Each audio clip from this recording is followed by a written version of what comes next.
மரத்தின் உச்சியில ஒரு பறவை கூடு, ஏதோ ஒரு பறவை கூடு கட்டியிருந்தது. அது என்ன பறவைன்னா ராஜாளி. ஒரு குரங்கு அந்த மரத்து கிளையில தாவி தாவி குதிச்சுக்கிட்டு இருந்தது. அப்போ இந்த கூட்டுல இருந்த முட்டை அது கண்ணுல போட்டுட்டுது. அதுக்கப்புறம் அது சும்மா இருக்குமா? விளையாட்டா ஒரு முட்டையை எடுத்தது, மரத்தை விட்டு கீழே இறங்குச்சு. கீழே ஒரு குப்பை மேட்டில் ஒரு கோழி சில முட்டைகளை அது பாட்டுக்கு இட்டு வச்சிருந்தது. குரங்கு தன் கையில் இருந்த ராஜாளி பறவையோட முட்டையை அந்த கோழி முட்டைகளோட சேர்த்து போட்டுட்டு போயிட்டுது.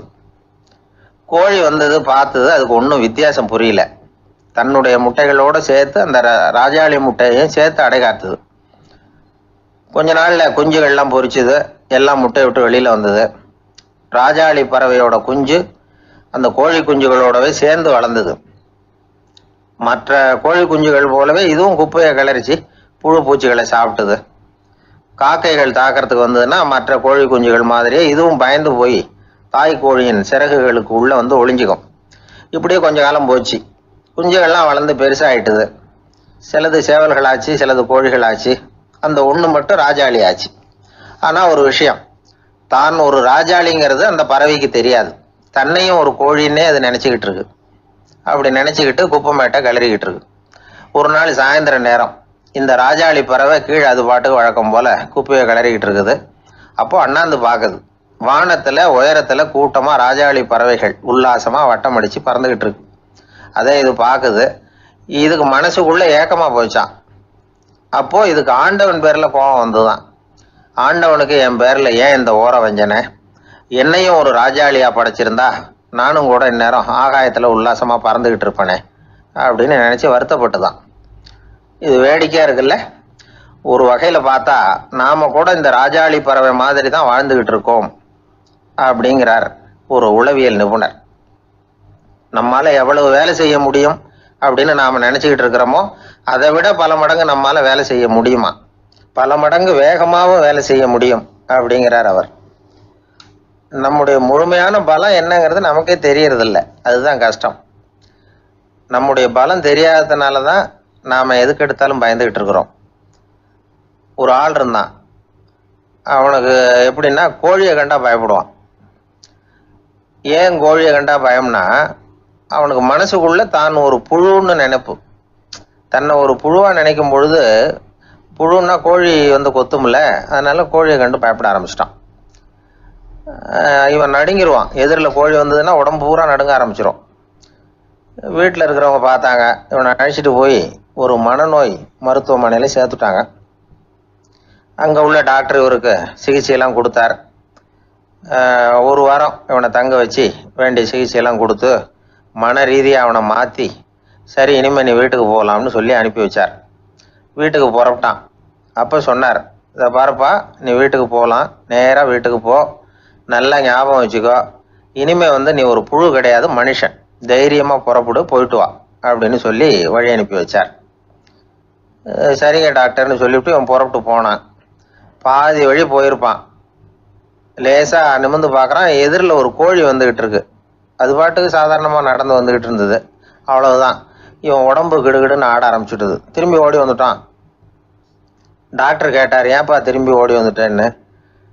பாதி தூரம் போயிட்டேன் டாக்டர், எதிரில் ஒரு கோழி வந்துகிட்டு இருக்குது, அதான் பயமா இருந்தது வந்துட்டேன்னா.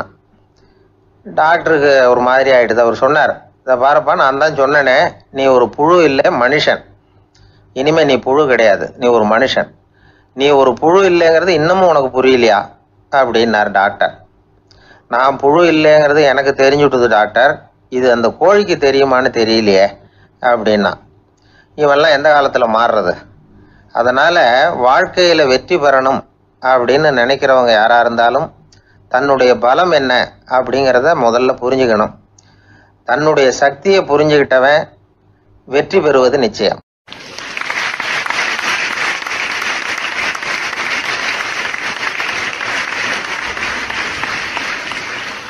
அந்த காலத்துல அண்ணாமலை ரெட்டியார்னு ஒருத்தர் இருந்தார். அவர் வெங்கனூர் அப்படிங்கிற கிராமத்துல இருந்தார். அங்கிருந்து விருத்தாசலம் கோவிலுக்கு தவறாம போயிட்டு வந்துகிட்டு இருந்தார். இடையில வெள்ளாறு. அதுல ஒரு சமயம் வெள்ளம் வந்துட்டுது. இவரால் போக முடியல. அதோட விளைவு வெங்கனூர்லயே ஒரு கோவில் கட்டணும் அப்படின்னு முடிவு பண்ணார், சிவாலயம். அந்த சமயத்தில் வடநாட்டில் பஞ்சம். அதனால் அங்கே இருந்த பல சிற்பிகள் தென்னாட்டை நோக்கி வர ஆரம்பித்தாங்க. அவங்க வெங்கனூர் வழியாக வர்றது தெரிஞ்சதும் இவர் போய் பார்த்தார். இங்கே ஒரு கோவில் கட்டணும், அதுக்கு நீங்கள் உதவணும்னார். பஞ்ச காலத்தில் இப்படி ஒரு வாய்ப்பு கிடைச்சதில் அவங்களுக்கும் ரொம்ப மகிழ்ச்சி. உற்சாகத்தோடு ஒத்துக்கிட்டாங்க. ஆலய திருப்பணி ஆரம்பமாச்சு. அவங்களுக்கு வேண்டிய எல்லா வசதிகளையும் இவர் செஞ்சு கொடுத்தார்.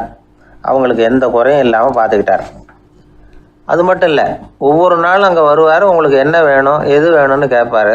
ஏதாவது குறை இருந்தால் சொல்லுவாங்க, உடனே தீர்த்து வைப்பார். இவரும் கேட்பார், எந்த குறையாக இருந்தாலும் என்கிட்ட சொல்லுங்க அப்படின்னு சொல்லுவார். அதை தவிர இவராகவே கவனித்தும் அவங்களுக்கு என்னென்ன தேவைங்கிறத கண்டுபிடிச்சி அதையெல்லாம் கொடுத்துக்கிட்டு இருப்பார். என்ன தேவைன்னாலும் அதை நிறைவேற்றி வச்சுருவார். அந்த சிற்பிகளின் தலைவன் ஒருத்தன், அந்த ஆளுக்கு வெத்தலை பாக்கு போடுறது பழக்கம். இதை தெரிஞ்சுக்கிட்டு அதுக்காகவே ஒரு ஆளை ஏற்பாடு பண்ணார். வேணுங்கிறப்போலாம் நீ வெத்தலை சீவல் மடித்து கொடுக்க வேண்டியது உன் வேலை அப்படின்னு ஒருத்தனை ஏற்பாடு பண்ணிட்டார். இப்படியெல்லாம் செஞ்சதும் அவங்களுக்கும் ரொம்ப உற்சாகம். ரொம்ப பொறுப்பாக சிற்ப வேலைகளை செஞ்சுக்கிட்டு இருக்கிறாங்க. ஒரு நாள் என்னாச்சு தெரியுமா? அந்த சிற்பிகளின் தலைவன் ரொம்ப நுணுக்கமாக ஒரு வேலையை செஞ்சுக்கிட்டு இருக்கிறான். சாரம் போட்டு அது மேலே படுத்துக்கிட்டு அண்ணாந்து பார்த்து உச்சியில் நுணுக்கமான சிற்பங்களை உருவாக்கிக்கிட்டு இருக்கான். சிற்பியின் கவனம் செதறப்படாதுங்கிறதுனால இவர் மெதுவாக சத்தம் போடாமல் கிட்ட போய் நின்று அதை கவனிச்சிக்கிட்டு இருக்கிறார். அந்த சிற்பி வழக்கம் போல் வெத்தலை பாக்குக்காக இடது கையை கீழே நீட்டினான். அந்த சமயம் பார்த்து அவருக்கு தாம்பூலம் கொடுக்குறவன் அங்கே இல்லை, எங்கேயோ போயிருக்கிறான். அண்ணாமலை ரெட்டியார் என்ன பண்ணார் தெரியுமா? தனக்காக கொடுக்கப்பட்ட தாம்பூலத்தை வாங்கி சிற்பியின் கையில் கொடுக்குறார். அவன் வாங்கி போட்டுக்கிட்டான். இது என்ன இன்னைக்கு வெத்தலை சீவல் வேறு மாதிரி இருக்குது, வாசனை தாம்பூலமாக இருக்குது அப்படின்னு யோசனை பண்ணிவிட்டு கீழே திரும்பி பார்க்குறார். பார்த்தா ரெட்டியார் மறுபடியும் சிற்பி கை நீட்டும் பொழுது கொடுக்கறதுக்காக தாம்பூலத்தை மடித்து வாங்கி வச்சுக்கிட்டு தயாராக நிற்கிறார். சிற்பிக்கு அதிர்ச்சி. உடனே பொத்துன்னு கீழே குதிச்சான். ஐயா, என்ன இது நீங்களா அப்படின்னா. இவர் சொன்னார், நான் ஒன்றும் தப்பு பண்ணலையே, உன்னுடைய கை புண்ணியம் செஞ்ச கை, கோயில் கட்டுற கை, அந்த கைக்கு தாம்பூலம் கொடுக்கறதுல என்ன தப்பு அப்படின்னாராம். ஏற்கனவே பஞ்சத்தில் அடிபட்டு வந்த எங்களை நீங்கள் ஆதரித்ததே பெரிய விஷயம். இந்த செயல் என்னை ஒரு பெரிய கடனாளி ஆகிவிட்டுது. ஐயா, எங்களுக்கு உணவு உடை இதை மட்டும் நீங்கள் கொடுத்தா போதும், ஊதியம்னு எதுவும் வாங்க மாட்டோம் அப்படின்னு நானும். அந்த சிற்பி எவ்வளோ வற்புறுத்தியும் எதுவும் வாங்கிக்கலையாம். இந்த செய்தியை தமிழ் தாத்தா டாக்டர் ஊவேசா சொல்லியிருக்கிறார். அந்த காலத்தில் எப்படிப்பட்டவங்கெல்லாம் வாழ்ந்துருக்கிறாங்க பாருங்கள். இந்த காலத்தில் ஒருத்தர் கோவில் கட்டினார், வேலை செய்கிற எல்லாருக்கும் சாப்பாடு போடுவார். சிற்ப வேலை செஞ்சுட்டு சாப்பிட வர்ற ஒவ்வொருத்தர் கையையும் அன்பாக பிடிச்சி முத்தம் கொடுத்து உள்ளே அனுப்புவார். அந்த கைகளுக்கு நீங்கள் கொடுக்குற மரியாதையாது அப்படின்னு கேட்டாங்க. அது இல்லைங்க, ஏற்கனவே முதல் பந்தியில் சாப்பிட வந்தவன் மறுபடியும் வர்றானான்னு கண்டுபிடிக்கிறதுக்காக கையை பிடிச்சி மோந்து பார்க்குறேன் அப்படின்னாராம் அவர்.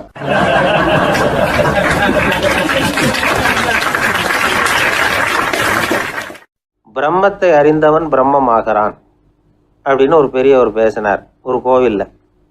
தைத்திரிய உபனிஷத்து அப்படி சொல்லுதான். இதை கேட்கும் பொழுது நமக்கு ஒரு சந்தேகம் வரும். அது எப்படி? பிரம்மத்தை அறிந்தவன் பிரம்மம் ஆகிறான்னா, சிங்கத்தை அறிந்தவன் சிங்கம் ஆகிறானா, தோசையை அறிந்தவன் தோசை ஆகிறானா? இப்படிப்பட்ட சந்தேகம் நமக்கு வர்றதுல ஒன்றும் ஆச்சரியம் இல்லை. இது இயற்கை. இதுக்கும் அந்த பெரியவரே பதில் சொல்கிறார். சிங்கம் வேற, நாம வேற. அதனால் சிங்கத்தை அறிந்தவன் சிங்கம் ஆக மாட்டான். ஆனால் பிரம்மம் வேற, நாம வேற இல்லை. அதனால் பிரம்மத்தை அறிந்தவன் பிரம்மமாகிறான் அப்படிங்கிறது அவரோட விளக்கம். மனிதன் அவன்தான் தான் பிரம்மங்கிறது தெரியாதனால தான் அதை வேற எங்கேயோ தேடிட்டு இருக்கிறான். கடைசியில் அது தான் தாங்கிறது புரிஞ்சுக்கிற பொழுது அவன் பிரம்மம் ஆயிடுறான். இதை விளக்கிறதுக்கு ஒரு உபநிஷத்து கதையே இருக்குது. நமக்கு தெரிஞ்ச கதை தான், ஆனால் அதை வேறு விதமான அர்த்தத்தில் விளையாட்டாக சொல்லிகிட்டு இருக்கிறோம். ஒரு சமயம் ஒரு 10 நண்பர்கள் ஒரு காட்டு வழியாக போய்கிட்டு இருக்கிறாங்க. குறுக்க ஒரு நதி, அதை கடந்து அடுத்த பக்கம் போகணும். எல்லாரும் ஒரு வழியாக கடந்து அடுத்த கரைக்கு போய் சேர்ந்துட்டாங்க. அங்கே போய் சேர்ந்ததுக்கப்புறம் எல்லாரும் பத்திரமா சேர்ந்துட்டோமா அப்படின்னு தெரிஞ்சுக்கிறதுக்காக எண்ணி பார்க்குறான் அந்த கூட்டத்து தலைவன். அவங்க மொத்தம் 10 பேர். ஆனால் அவன் எண்ணி பார்க்குறப்போ 9 தான் வருது. ஏன்னா அவன் தன்னை விட்டுவிட்டான். எதிரில் நிற்கிறவங்கள மட்டுமே எண்றான். ஐயோ 10வது ஆள் எங்கேங்கிறான், பதறான். சரி நீ இரு, நான் எண்ணி பார்க்குறேன்னு சொல்லிவிட்டு இன்னொருத்தன் எண்றான். அவனும் தன்னை விட்டுட்டு எண்றான். 9 தான் வருது. எல்லாரும் கொய்யோ முறையோன்னு கத்த ஆரம்பிச்சிட்டாங்க. அந்த சமயத்தில் ஒரு பெரியவர் அந்த பக்கமாக வர்றார். என்ன விஷயம்னு விசாரிக்கிறார். 10வது ஆள் 6 அடிச்சுட்டு போட்டுது அப்படின்னு சொல்லி இவங்க அழறாங்க. சரி அழாதீங்க அப்படின்னு சொல்லி அந்த தலைவனை பார்த்து இப்படி வாங்குறார். வர்றான். இப்போ எனக்கு முன்னாடி ஒரு தரம் எண்ணு பார்க்கலாம்ங்கிறார். 1 2 3ன்னு ஆரம்பித்து 9ல் வந்து முடிக்கிறான். உடனே பெரியவர் நீ தான் அந்த 10வது ஆள் அப்படிங்கிறார். இது உண்மை. நாம தான் அது. நாம தான் நம்மளை வேற எங்கேயோ தேடிட்டு இருக்கிறோம். நாம் எங்கேயோ தேடிட்டு இருக்கிறோமே அந்த பிரம்மம் நாம தான். இப்படி ஒரு பெரிய உண்மையை விளக்கிறதுக்காக தான் அப்படி ஒரு கதை சொல்லப்பட்டது. ஆனால் அதை வந்து நாம் வேறு விதமாக வேடிக்கையாக உபயோகப்படுத்திக்கிட்டு இருக்கிறோம். எப்படி தெரியுமா? ஒரு ஆத்தங்கரையில் ஒரு 10 பேர் முழிச்சுக்கிட்டே நின்றுக்கிட்டு இருந்தாங்களாம். அந்த பக்கமாக வந்த ஒருத்தன் ஏன் இப்படி முழிச்சுக்கிட்டு நிற்கிறீங்கன்னு கேட்டிருக்கிறான். எங்களுக்கு நீச்சல் தெரியாது, நாங்கள்லாம் அடுத்த கரைக்கு போய் சேரணும் அப்படின்னு நாங்களாம். சரி நாங்கள் விட்டுட்டு போய் விடுறேன். எல்லாரும் அக்கறைக்கு போய் சேர்ந்த உடனே ஆளுக்கு ₹1 வீதமாக மொத்தம் ₹10 எனக்கு கொடுக்கணும் அப்படின்ட்டுருக்கான் இவன். சரின்னு ஒத்துக்கிட்டாங்க. இவன் ஒவ்வொருத்தராக கையை பிடிச்சி மெதுவாக ஆற்றுல இறக்கி அழைச்சிட்டு போயிட்டான். 9 பேரை கரை சேர்த்துட்டான். 10வது ஆள் பாதி ஆற்றுல போயிட்டு இருக்கிறப்போ திடீர்னு வெள்ளம் வந்துட்டுது. புடி நழுவி போச்சு. கையை விட்டுட்டான். வெள்ளம் அடிச்சுட்டு போட்டுது. அழைச்சிட்டு வந்தவன் நீச்சல் அடித்து தடுமாறி கரைக்கு வந்து சேர்ந்துட்டான். கரையில் இருந்தவங்களுக்கு இந்த விஷயம் தெரியாது. இருந்தாலும் இவன் உடம்பு பூரா நனைஞ்சி கொஞ்சம் அதிகமாக மூச்சு வாங்க நின்றுக்கிட்டு இருந்தானா, ஏங்க ஏன் இப்படி மூச்சு வாங்குது, என்ன விஷயம் அப்படின்னு கேட்டாங்களாம். அதுக்கு இவன் கொஞ்சமாக அலட்டிக்காமல் சொன்னானா, வேற ஒன்றும் இல்லை, நீங்கள் கொடுக்க வேண்டிய ₹10ல் ₹1 குறைஞ்சி போச்சு அவ்வளவுதான் அப்படின்னானா.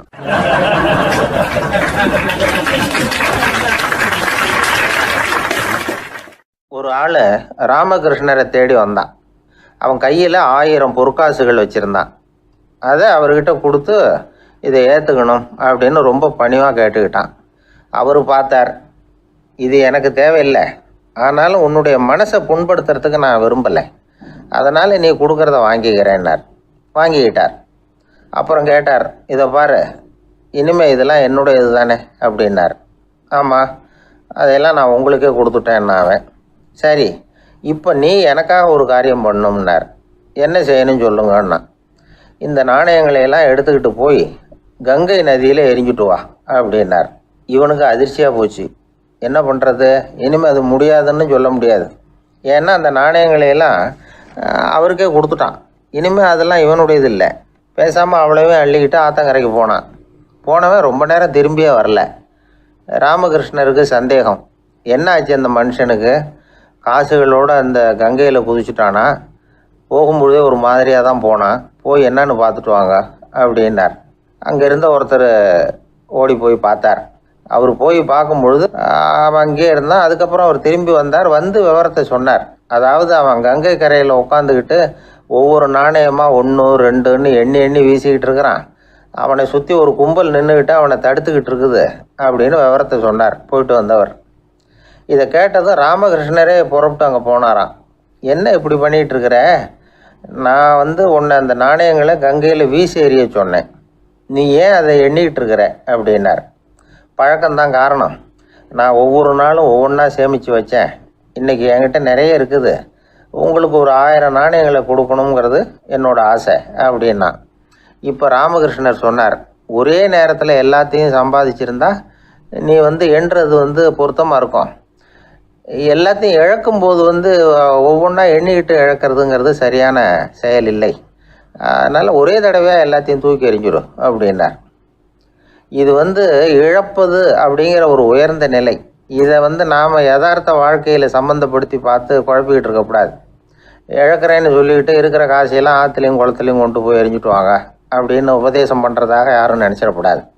இதில் நாம் புரிஞ்சிக்க வேண்டியது என்னென்னா, எதையாவது ஒன்றை இன்னொருத்தருக்கு கொடுக்கணும் அப்படின்னு விருப்பப்பட்டால் அதை மனப்பூர்வமாக கொடுத்துடணும். கொடுத்துட்டு அதையே நினச்சிக்கிட்டு இருக்கக்கூடாது. நம்மால் ஒருத்தர் ஒரு ₹100 நோட்டை தன்னுடைய நண்பர் ஒருத்தர்கிட்ட கொடுத்து, இது உனக்கு தான் வச்சுக்கோ அப்படின்னார். அவர் பார்த்தார், இது இனிமேல் எனக்கு தானே சொந்தம் அப்படின்னார். ஆமான்னார் அவர். அப்படின்னா எனக்காக நீ ஒரு உதவி செய்யணும்னார். சொல்லுங்கள் செய்கிறேன்னார் அவர். இந்த ₹100 நோட்டை தீ வச்சு கொளுத்தி விடுன்னார். இவர் அதிர்ச்சியாகி அவரை பார்த்தார். இப்போ அவர் சொன்னார், நீ எனக்கு அன்பாக கொடுத்தது இது, இந்த நோட்டு கள்ள நோட்டுங்கிறது எனக்கு முன்னாடியே தெரியும், சீக்கிரம் கொளுத்தி விடு, அதுதான் நம்ம 2 பேருக்குமே நல்லது அப்படின்னாராம் அவர்.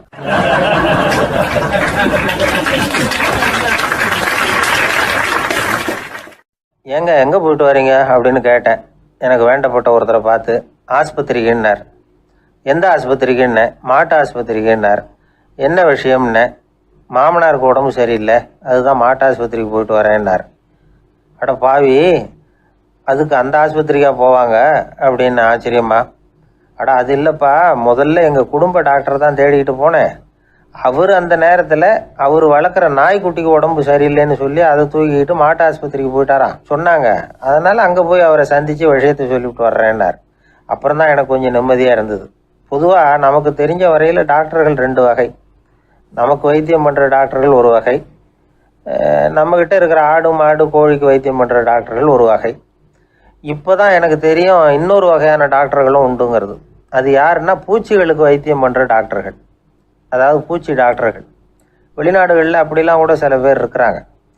பிரிட்டனில் யார்க்ஷயர் வட்டாரத்தில் ராதர்ஹாம் அப்படின்னு ஒரு ஊர். அங்கே ஒரு விலங்கியல் மருத்துவர், பேர் டாக்டர் லான்ஸ் ஜெப்சன். அவர் ஆஸ்பத்திரி வாசலில் பார்த்தீங்கன்னா தினமும் நிறைய பேர் நின்றுக்கிட்டு இருப்பாங்க. கையில் கண்ணாடி குடுவை, தகர டப்பா இப்படி ஏதாவது இருக்கும். அதுக்குள்ளே ஏதாவது பூச்சிகள் இருக்கும். அதுக்கு வைத்தியம் பண்ணுறதுக்காக வந்தவங்க தான் அவங்க எல்லாம். சிலந்தி பூச்சி, பல்லி, தேளு, பாம்பு இப்படி ஏதாவது இருக்கும். பொழுதுபோக்காக சில பேர் நாய், பூனை, கிளி, மைனா, புறா இப்படி ஏதாவது வளர்க்குறாங்கல்ல, அது மாதிரி இப்போல்லாம் தேளு, பல்லி, பாம்பு, பூச்சி இதையெல்லாம் வளர்க்க ஆரம்பிச்சிட்டாங்களாம். இது ஒரு புது ஃபேஷன். இப்போ கூண்டுக்குள்ளே டப்பாக்குள்ளே போட்டு வளர்க்குறது, அதுக்கு ஏதாவது நோய் வந்துட்டுதுன்னா வைத்தியம் பண்ணுறதுக்கு டாக்டர்கிட்ட வந்துட வேண்டியது, இப்படி இந்த பழக்கம்லாம் நிறையா வந்துட்டுது. ரத்தம் உறிஞ்சிற அட்டைகள் கூட இவங்ககிட்ட வைத்தியத்துக்கு வருதான். சிலந்திகளில் செங்கால் சிலந்தின்னு ஒரு வகை. மத்திய அமெரிக்க காடுகளில் இது அதிகம். சிலந்திகள்லேயே ரொம்ப விலை உசந்தது இந்த ரகம்தான். கால்களில் சிவப்பு கோடுகள் இருக்கும். இந்த இனம் இப்போ குறைஞ்சிக்கிட்டே வர்றதுனால சர்வதேச விதிகளின்படி இவற்றின் ஏற்றுமதி இறக்குமதிக்கு தடை விதிக்கப்பட்டிருக்குது. அதனால் இதை வளர்க்குறவங்க வீட்டுக்குள்ளேயே இனவிருத்தி மூலமாக பெருக்கி விற்பனை பண்ணிட்டு வராங்களாம். அந்த வகை சிலந்திகள் தான் இப்போ வைத்தியத்துக்கு அதிகமாக வருதான். சரி, இதுக்கெல்லாம் எப்படி வைத்தியம் பண்ணுறாங்க? முதல்ல அதை குளிர்பதன பெட்டியின் வழுவழுப்பான சுவரில் விட்ட உடனே அதெல்லாம் மெதுவாக இறங்கி வரும். அப்போ அதன் நோயை கண்டுபிடிக்கிறது சுலபம். அப்புறம் அதுக்கு கிருமிகளை கொல்லக்கூடிய மருந்துகளையோ வலி நிவாரண மருந்துகளையோ கொடுப்பாங்க. கால் உடைஞ்ச சிலந்திகளுக்கு பசையை கொண்டு ஆப்ரேஷன் பண்ணுவாங்க. சில சிலந்திகளுக்கு உடைஞ்ச காலை எடுத்துட்டா புதிய கால் வளர்ந்துடும். சிலந்திகளை மனிதர்கள் கையில் எடுக்கிறப்போ அது பயந்து போய் கீழே குதிக்குது, அதனால் கால் உடஞ்சி விடுது, இல்லைன்னா வயிறு சேதமடையுது. அந்த நிலைமையில் வர்ற சிலந்திகளுக்கு மயக்க மருந்து கொடுத்து ஆப்ரேஷன்லாம் கூட பண்ணுறாங்களாம். பார்த்தீங்களா பூச்சிகளுக்கு வந்த வாழ்வை? நம்ம ஊர்லேயும் வீடுகளில் பூச்சிகள் வளர்க்குறது உண்டு. ஒருத்தர் வந்தார், எனக்கு 3000 கரப்பாம்பூச்சி அவசரமாக தேவைப்படுது, எங்கே கிடைக்கும்னு கேட்டார். கரப்பாம்பூச்சியா? அது என்னத்துக்குன்னு கேட்டோம். அது வேற ஒன்றும் இல்லை, நான் குடியிருக்கிற வாடகை வீட்டை காலி பண்ண போகிறேன். வீட்டு சொந்தக்காரர் என்ன சொல்கிறாருன்னா, இந்த வீட்டுக்கு நான் குடி வந்தப்போ எப்படி இருந்ததோ அதே நிலைமையில் விட்டுட்டு போகணும்னு வீட்டுக்காரர் சொல்லியிருக்கிறார், அதனால தான் கேட்டேன் அப்படின்னார்.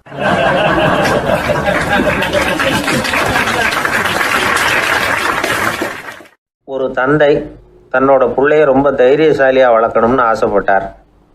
அதுக்காக அவனை கூப்பிட்டு உட்கார வச்சு இப்படி உபதேசம் பண்ணார். இதை பாருப்பா, நான் உன்னாட்டம் இருக்கிறப்போலாம் எதுக்கும் பயப்பட மாட்டேன், ரொம்ப துணிச்சலாக இருப்பேன்.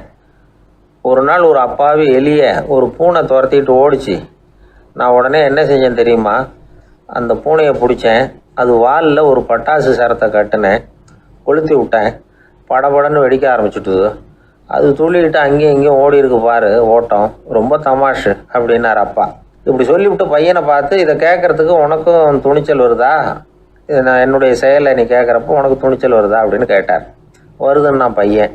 எப்படின்னா அப்படிங்கிற விவரத்தையும் சொன்னான் அவன். அதாவது எலியை விரட்டினத்துக்காக பூனை வாலில் பட்டாசு கொளுத்துனீங்க நீங்கள், பூனையை விரட்டினத்துக்காக உங்கள் கழுத்தில் பட்டாசு சரத்தை மாட்டினா என்னென்னு தோணுது எனக்கு அப்படின்னு நான் பையன்.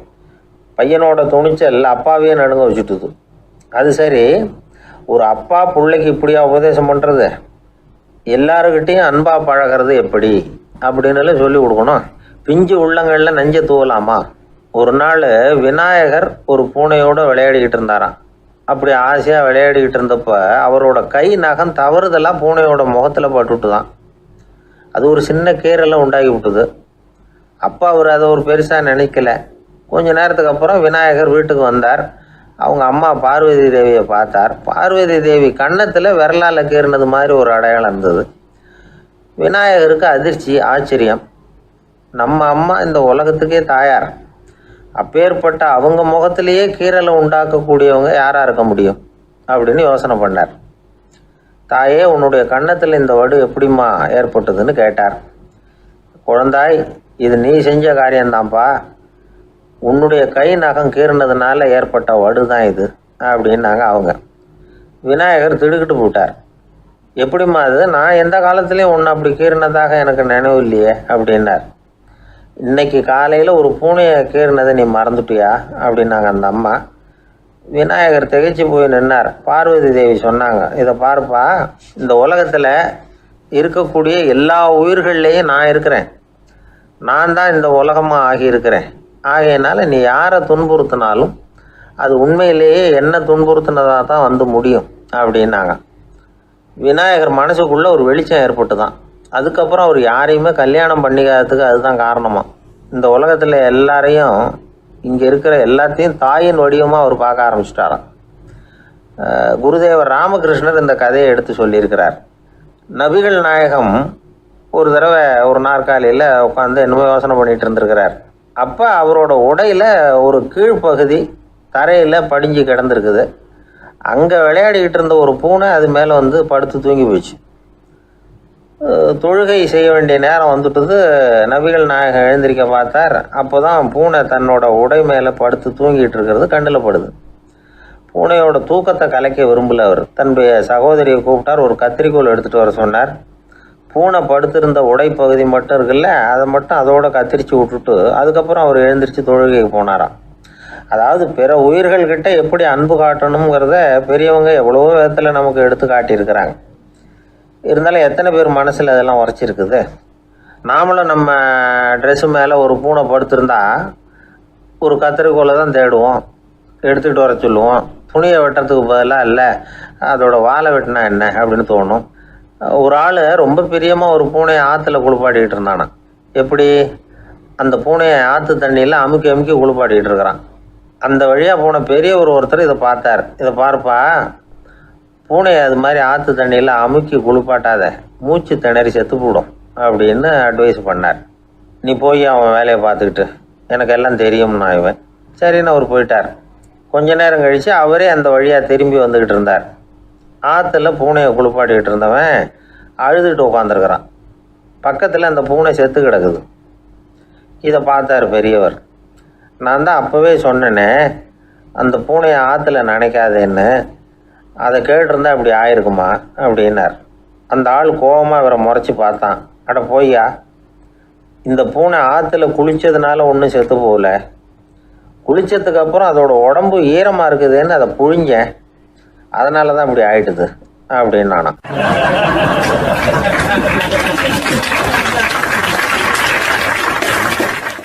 உலகத்தில் எது எதுக்கோ ஆராய்ச்சி கூடங்கள் இருக்குதுல்ல, அது மாதிரி தூக்கத்தை பற்றி ஆராய்ச்சி பண்ணுறதுக்கு ஒரு ஆராய்ச்சி கூடம் இருக்குது.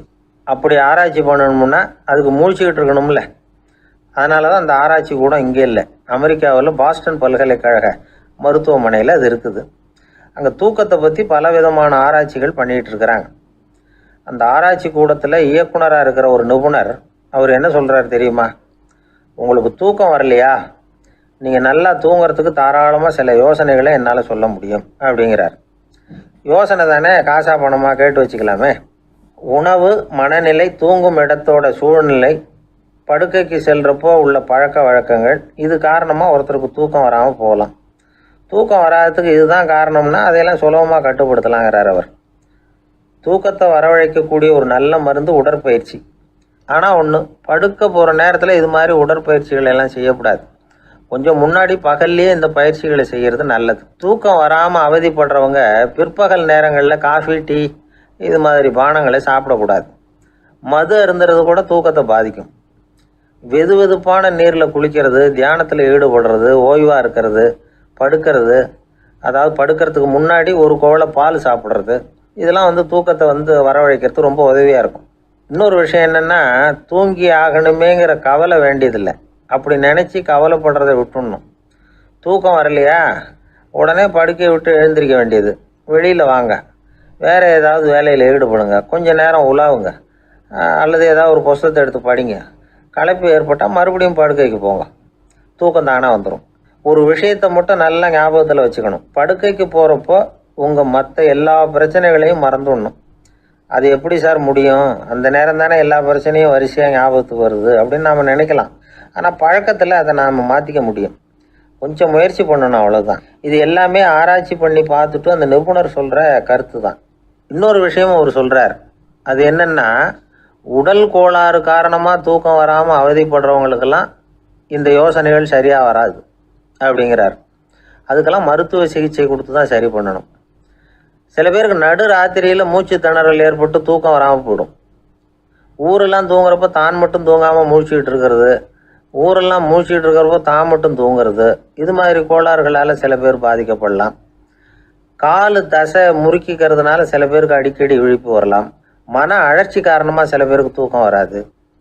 இது மாதிரி கோளாறுகளுக்கெல்லாம் அதுக்கு தகுந்த மாதிரி சிகிச்சை கொடுத்து தான் சரி பண்ண வேண்டியிருக்கும். எந்த கோளாறும் இல்லாமல் தூக்கம் வரலைன்னா ஆரம்பத்தில் சொன்ன முறைகளை கடைபிடிச்சு பார்க்கலாம்.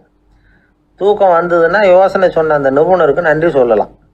ஒருத்தர், ஏன் சார் பஸ்ஸில் தூங்குறது கெட்ட பழக்கமானு கேட்டார். இல்லையே, நான் கூட பஸ்ஸில் போகிறப்ப தூங்கிட்டு தானே போவேன் அப்படின்னார் இன்னொருத்தர். அப்புறம் ஏன் என்ன டிரைவர் வேலை வேணாம்னு வீட்டுக்கு அனுப்பி வச்சுட்டாங்க அப்படின்னாராம் அவர்.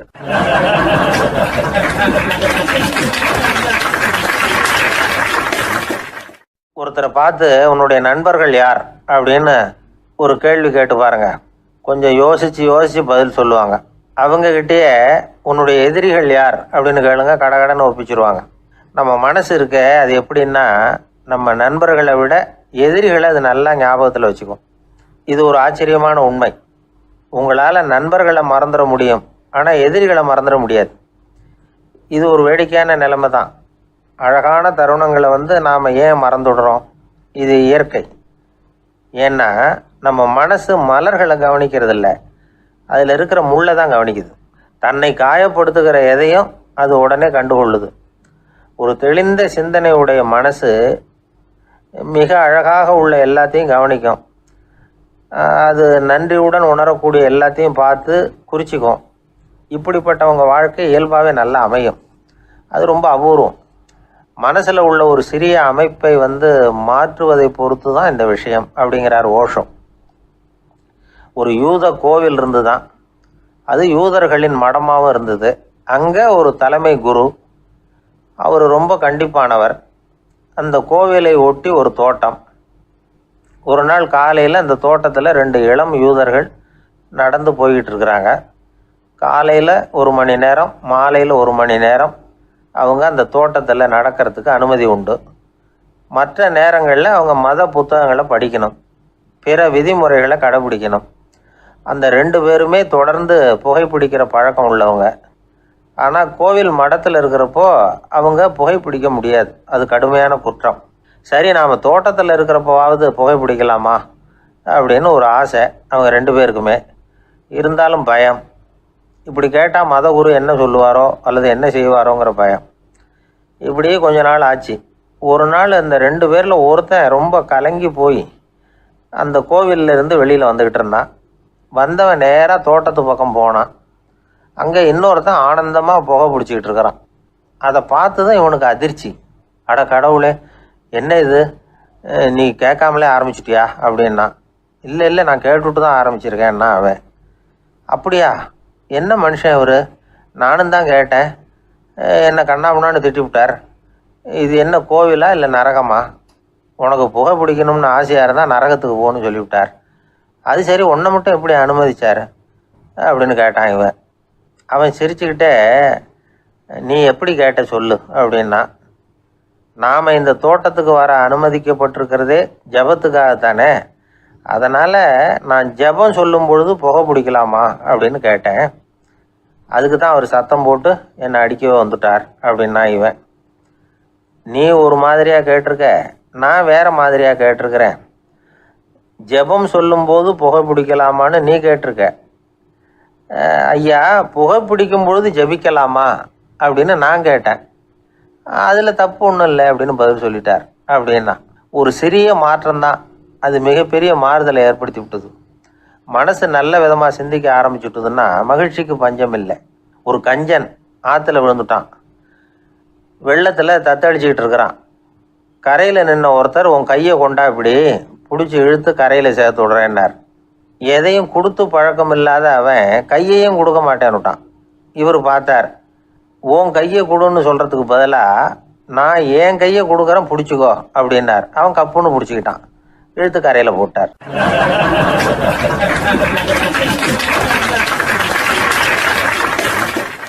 1816 வருஷம் செப்டம்பர் மாதம் 11 பிரான்ஸ் தேசத்தில் உள்ள ஒரு மருத்துவமனை. அங்கே ஒரு இளம் டாக்டர் கொஞ்ச நாளைக்கு முன்னாடி தான் அந்த ஆஸ்பத்திரியில் புதுசாக வேலைக்கு சேர்ந்துருக்கிறார். அவர் பேர் ரெனே லெனக். அவர் அன்னைக்கு காலையில் அந்த மருத்துவமனையில் அப்படியே ரவுண்ட்ஸ் வந்துக்கிட்டு இருக்கிறார். வார்டில் ஒரு படுக்கையில் ஒரு இளம் பெண் படுத்திருக்கிறா. அந்த பொண்ணுக்கு இருதய நோயாக இருக்கலாம்ங்கிறது மற்ற டாக்டர்கள் சந்தேகம். அந்த காலத்துல எல்லாம் ஒருத்தருடைய இருதய துடிப்பை தெரிஞ்சுக்கணும்னா நோயாளியின் மார்பில் டாக்டர் வந்து காதை வச்சு பார்த்து தான் தெரிஞ்சுக்கிறது வழக்கம். ஆனால் இந்த பெண்ணும் வந்து இளம் பெண், அந்த டாக்டரும் புதுசாக சேர்ந்துருக்கிறவர். அதனால் பரிசோதனை பண்ண தயங்கினார். கொஞ்ச நேரம் யோசனை பண்ணார். திடீர்னு ஒரு ஞாபகம் வந்தது அவருக்கு. அதாவது அன்னைக்கு விடியற் காலையில் தோட்டத்தில் அப்படி வாக்கிங் போயிட்டு இருந்தப்போ சின்ன பசங்கள்லாம் ஒரு மரக்கட்டையை வச்சு விளையாடிக்கிட்டு இருந்தாங்களாம். அதை இவர் பார்த்துருக்கிறார். அது என்ன விளையாட்டுனா, ஒரு நீளமான மரப்பலகை, அதில் ஒரு முனையில் ஒரு பையன் தன்னுடைய காதை வச்சுக்கிட்டு இருக்கிறான், மறுமுனையில் இன்னொரு பையன் அந்த மரப்பலகையை ஒரு ஆணியால் கீறிக்கிட்டு இருக்கிறான். ஒரு முனையில் ஆணியால் கீறும் பொழுது மறுமுனையில் காதை வச்சிருக்கிற பையனுக்கு அந்த சத்தம் துல்லியமாக கேட்குது. அந்த டாக்டருக்கு காலையில் பார்த்த இந்த விளையாட்டு ஞாபகத்துக்கு வந்துட்டுது. உடனே என்ன பண்ணார் தெரியுமா? ஒரு நீளமான காகிதத்தை எடுத்தார், அதை அப்படியே உருளை மாதிரி உருட்டினார். ஒரு முனையை அந்த நோயாளியின் மார்பில் இடது பக்கம் வச்சார், இன்னொரு முனையில் தன்னுடைய காதை வச்சார். என்ன ஆச்சரியம்! நோயாளியின் மார்பில் நேரடியாக காதை வச்சு கேட்குறத விட துல்லியமாக கேட்டுது இதய துடிப்பு. இதய துடிப்பு மட்டும் இல்லை, மூச்சு இழுத்து விடுறது, திரவ பொருள்களின் அசைவு, எல்லா சத்தமும் தெளிவாக கேட்குது. கிரேக்க மொழியில் ஸ்டெத்தாஸ் அப்படின்னா மார்பு, ஸ்கோப்பின் அப்படின்னா பார்ப்பதுன்னு அர்த்தம். அதனால் டாக்டர் ரெனே லெனக் தான் கண்டுபிடிச்ச கருவிக்கு ஸ்டெத்தஸ்கோப் அப்படின்னு பேர் வச்சார். அவரே வந்து முதல் மாடலையும் செஞ்சார்.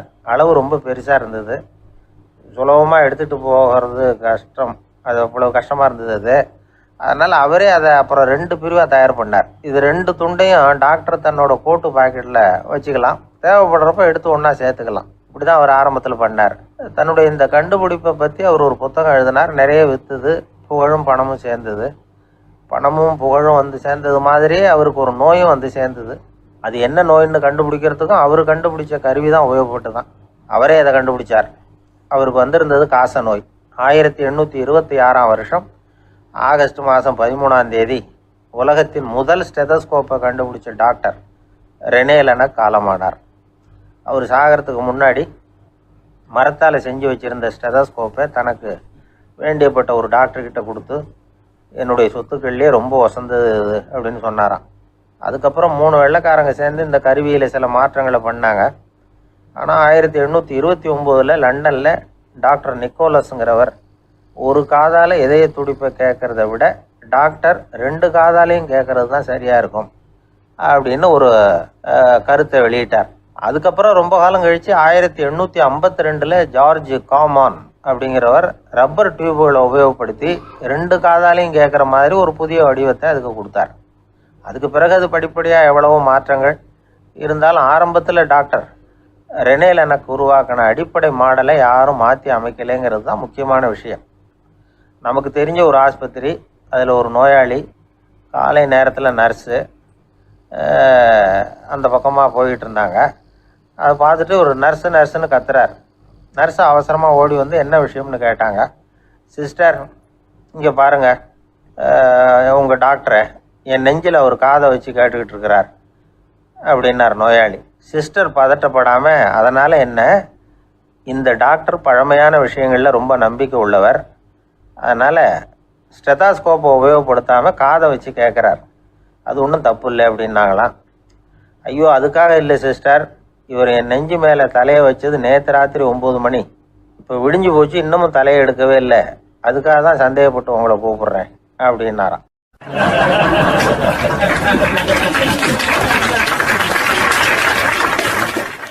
ஒருத்தர் அவசரமாக போய்கிட்டு இருந்தார். எங்கே போய்கிட்டு இருக்கீங்க அப்படின்னு கேட்டார் ஒரு பெரியவர். கடைக்கு போகிறேன் சார், சாமான் வாங்கிறதுக்கு அப்படின்னார். அங்கே போகிறதுக்கு முன்னாடி தெரிஞ்சிக்க வேண்டியதெல்லாம் தெரிஞ்சுக்கிட்டீங்களா அப்படின்னு கேட்டார் பெரியவர். கடைக்கு போய் காசை கொடுத்து ஒரு பொருளை வாங்கிட்டு வரப்போகிறோம், இதில் தெரிஞ்சிக்க வேண்டியது என்ன இருக்குது அப்படின்னார் அலட்சியமாக. இப்போ அந்த பெரியவர் பேச ஆரம்பித்தார். இந்த உலகத்தில் எந்த ஒரு செயலில் இறங்குறப்போவும் நாம் நல்லா ஆலோசனை பண்ண வேண்டிய விஷயம் 5 அப்படின்னார். உதாரணமாக, ஒருத்தன் கடைக்கு போய் ஏதோ ஒரு பொருளை வாங்கிட்டு வர போகிறான்னு வச்சுக்கோங்களேன். அப்போ கூட அவன் 5 விஷயங்களை பற்றி தெரிஞ்சுக்க வேண்டியிருக்குது அப்படிங்கிறார் அவர். முதல்ல அந்த பொருள் எப்படிப்பட்டது அப்படிங்கிறத தெரிஞ்சுக்கணும். ரெண்டாவதாக தன்னை பற்றியும் தெரிஞ்சுக்கணும். அப்போ தான் அந்த பொருள் தனக்கு தேவையா இல்லையா அப்படிங்கிறத புரிஞ்சுக்க முடியும். மூணாவதாக தெரிஞ்சுக்க வேண்டியது ஒன்று இருக்குது. அது என்னென்னா, அந்த பொருளை அடையறதுக்கு வழி என்ன அப்படிங்கிறத தெரிஞ்சுக்கணும். அதாவது எவ்வளவு பணம் கொடுத்தா அது கிடைக்கும், இது மாதிரியான விஷயங்கள். நாலாவதாக அந்த பொருளை அடையிறது மூலமாக நாம் அடையக்கூடிய பயன் என்ன அப்படிங்கிறதையும் உணரணும். அஞ்சாவது, அந்த பொருளை அடையிறதுல இருக்கக்கூடிய தடை எது அப்படிங்கிறதையும் நாம் தெரிஞ்சுக்கணும். பெரியவர் பேசுகிறது ஏதோ தத்துவம் மாதிரி தெரியுது இல்லையா? தத்துவம்தான். அதாவது இப்படி உலகியல் வாழ்க்கையில் சின்ன சின்ன விஷயங்கள்லேயே நாம் 5 விஷயங்களை தெரிஞ்சுக்க வேண்டியிருக்குது. அது ரொம்ப அவசியமாக இருக்குது. பேரின்ப நிலைன்னு சொல்கிறாங்கல்ல, அது மாதிரி பெரிய சமாச்சாரங்கள்லேயும் இந்த 5 விஷயங்களை நாம் தெரிஞ்சுக்க வேண்டியிருக்குது. அதுக்கு பேர் என்னன்னா அர்த்த பஞ்சகம். வைணவ சமயத்தில் அர்த்த பஞ்சகம்ங்கிறது ரொம்ப பெரிய விஷயம். கடைக்கு போகிறது மாதிரி கடவுளை பார்க்க போகிறப்போ நாம் 5 விஷயங்களை தெரிஞ்சுக்கணுமா. முதல்ல பரம்பொருள் அப்படிங்கிறது என்ன, அதோட தன்மைகள் என்ன, இதை தெரிஞ்சுக்கணும். இதுக்கு பேர் என்னன்னா பரமாத்ம ஸ்வரூபம் அப்படின்னு பேர். ரெண்டாவது, நாம் யார், நம்மோட தன்மை என்ன அப்படிங்கிறத தெரிஞ்சுக்கணும். நான் யாருன்னு எனக்கே தெரியலங்கிறப்போ இதை நான் சொல்கிறேன்னு இது என்னுடையதுன்னு சொல்கிறது தப்பு தானே. அப்புறம் மூணாவது விஷயம், பரம்பொருளை நாம் அடையிறதுக்கு வழி எது, இதை தெரிஞ்சுக்கணும். இது உபாய ஸ்வரூபம் அப்படின்னு பேர். நாலாவது விஷயம், நாம் அடைய வேண்டிய பயன்கள் என்ன அப்படிங்கிறது தெரிஞ்சுக்கிறது. இதுக்கு புருஷார்த்தம் அப்படின்னு பேர். அஞ்சாவது, அந்த பயனை அடைய விடாமல் தடுக்கிற தடைகள் யாவை அப்படிங்கிறத தெரிஞ்சுக்கிறது. இது விரோதி ஸ்வரூபம். இதைத்தான் தடையியல் அப்படின்னு சொல்கிறாங்க. அதாவது பரமாத்மாவை பற்றிய அறிவு, ஜீவாத்மாவை பற்றிய அறிவு, உபாயம் பற்றிய அறிவு, புருஷார்த்தம் பற்றிய அறிவு, இந்த 4 அறிவுக்கும் எதிரடையா, அதாவது அதையெல்லாம் தப்பாக புரிஞ்சுக்கிறதால உண்டாகக்கூடிய அறிவு விரோதி ஸ்வரூபம்.